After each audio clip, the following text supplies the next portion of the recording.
ที่อ้ายได้เฮ็ดลงไปเป็นผู้ใดก็สิว่าอ้ายสั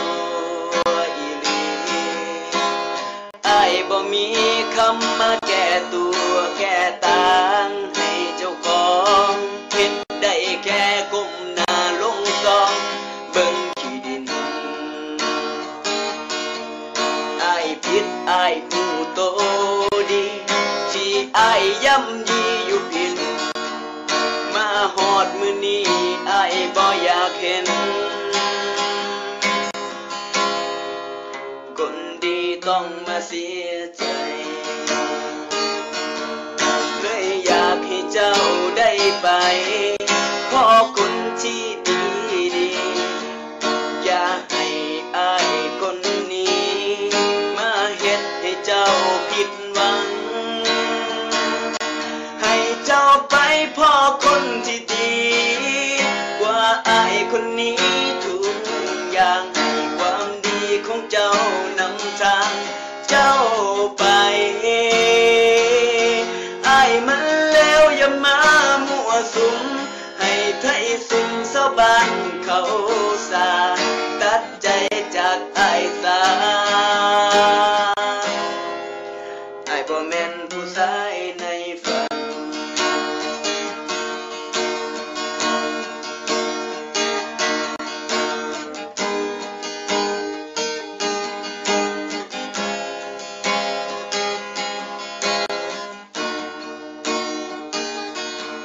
อยากสิปลุกให้น้องตื่นมื่นตาขึ้นมาเบิ่งในความจริงกับสิ่งที่ฝันในโลกบ่คือกันอ้ายบ่แม่นคนดีบ่แม่นผู้ชายในฝันคือสิเฮ็ดให้เจ้าได้บ่พออ้ายฮู้ว่าเจ้าขึ้นฝันว่าอ้ายนั้นเป็นคนดีอ้ายอยากบอกว่าอ้ายคนนี้บ่แม่นผู้ชายในฝันเลยอยากให้เจ้าขึ้นไหมว่าผู้ชายที่เจ้ามองหาบ่แม่นอ้ายคนนี้ดอกลาให้น้องมองหาคนใหม่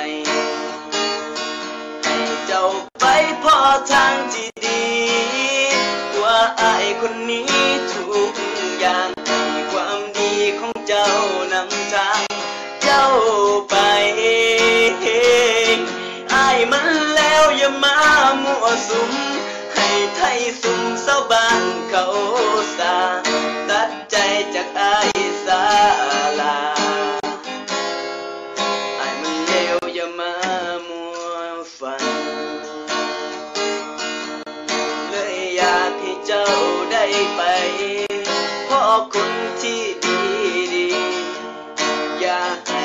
อ้ายคนนี้มาเฮ็ดให้น้องผิดหวังให้เจ้าไปพ่อคนที่ดีกว่าอ้ายคนนี้ทุกอย่างให้ความดีของเจ้านำทางเจ้าไปโอ้ย